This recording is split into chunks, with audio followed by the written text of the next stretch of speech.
Hey, what's up, guys? It's Bryson here at Billion Dollar Music. Today I'm going to be reviewing the brand new Sebastian Bach solo album, Child Within the Man.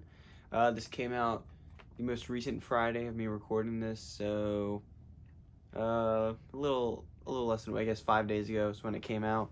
I listened to it about 3 times. I got 3 times. Usually that's my bare minimum listens before I get my 100% opinion, unless I outright hate it the first time. That's usually a pretty dead set. Doesn't happen too often, but 3 times is usually my, like, if I don't love it yet, I'm probably not gonna for a little bit or ever. But yeah, Sebastian Bach's new solo album.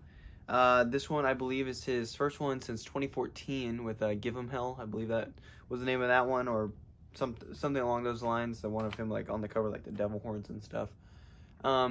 Which I thought that album was pretty good. But I believe that was his last one from 2014. I think.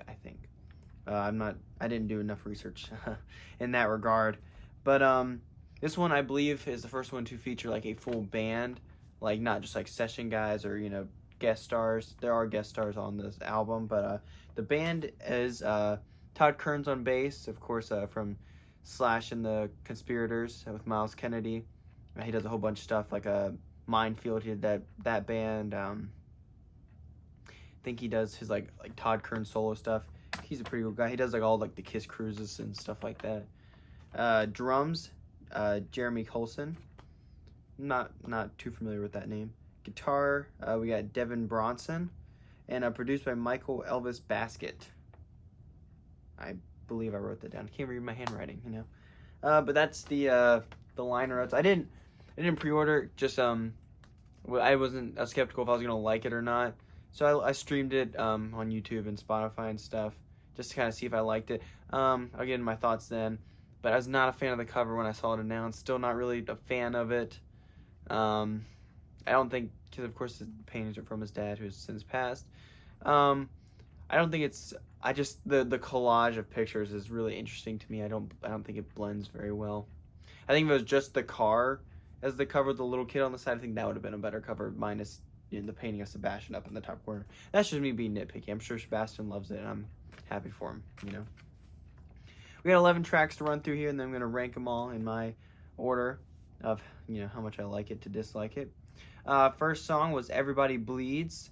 Not my favorite. When I first put the album on, I actually steered clear of all the singles on this one because I didn't catch them. I saw they were announced. I never got around to listening to them. So these are all fresh listens for me. I didn't hear any of these songs beforehand.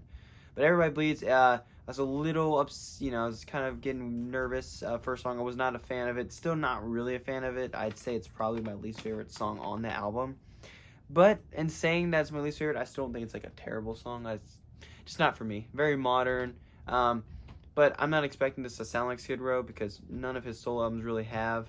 They've all had like kind of like a harder rock, newer metalish kind of tinge to them, which is all right. But a lot of people are, confused at why it doesn't sound like Skid Row.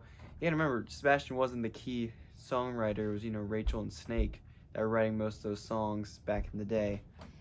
Yeah, Everybody Bleeds, not my favorite. Freedom, this is the opposite. This is actually it's probably my favorite, I'd say. This one features John 5 on the lead guitar. I'm not sure if he did rhythm or not, but this one's very cool. I do like it. This one, although I just mentioned not really sound like Skid Row, this one does sound like it's right off Slave to the Grind. I think it's a great song. Very cool, kick-ass tune. Number 3, we got Hold On to the Dream. It's a pretty solid tune. Not much for me to say. That's how I feel about a lot of these songs. They're kind of mid-roads for me. I don't have much to say, whether they're terrible or not. I don't have like a big dependent on the other side of that. Number 4, What Do I Got to Lose? This was the first single. Not.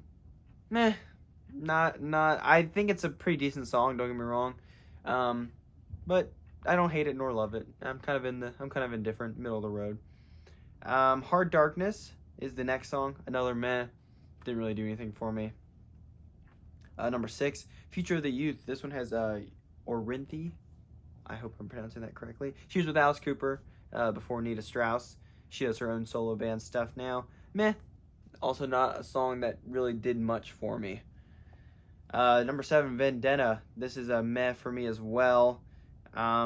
I do like at the end the I'm sure it's intentional. Sebastian being a giant Kiss fan, the Killer reference, the song from Preacher of the Night when he does the Killer, Stone Cold Killer.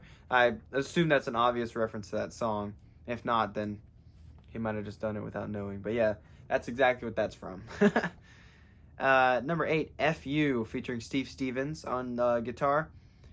This one I do like. I like the intro, the pentatonic runs and stuff like that. I do like that.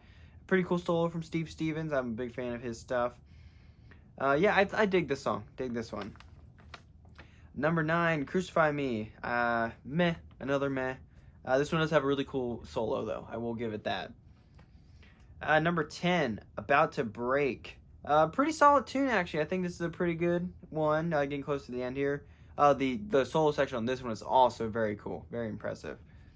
Number 11 is the ballad, To Live Again. Pretty solid. I do dig the tune. Across all these songs, Sebastian just sounds incredible. A lot of people are calling it AI and all that stuff. They're like, oh, you can't pull off stuff like that live. I don't think people understand like how much time you have in the studio to perfect something. Like you get live, you only get one take, but in the studio you get as many takes as your throat can handle. So I don't believe there's any AI enhancement.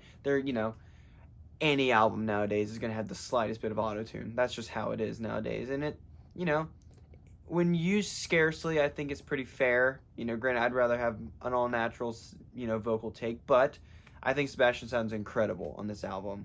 That's probably the highlight for me is how great he sounds. My ranking of them, I'll do 11 to 1. 11, Everybody Bleeds, like I was saying. Not my favorite, probably obviously my least favorite. Number 10, What Do I Got to Lose? 9, Hard Darkness. 8, Future of Youth. 7, Vendetta. 6, Hold On to the Dream. 5, Crucify. 4, About to Break. 3, To Live Again. 2, F.U. And my favorite song is Freedom. So that's the new Sebastian Bach album. Let me know what you guys think in the comments. I'm interested to see. I've been seeing a lot of mixed reviews. People love it, people hate it. A lot of people are comparing it to the new Mick Mars, which I think is very unfair. Because the new Mick Mars album was terrible. And this is a pretty good middle of the road. I might sound like I'm hating on it, but I'm really not. Do I think it has much replay listen to me? No. I will, if I catch it in a record store sooner or later, I will pick it up. I like to have it. But it's not one of those ones I'm going to be coming back like the, Invincible Shield, Judas Priest. I just can't stop listening to that one. That's still my contender for album of the year. But it might be topped. I don't know. Not by Sebastian, though. Sorry. Thank you guys for watching. Let me know what you think. See you next time. Thanks.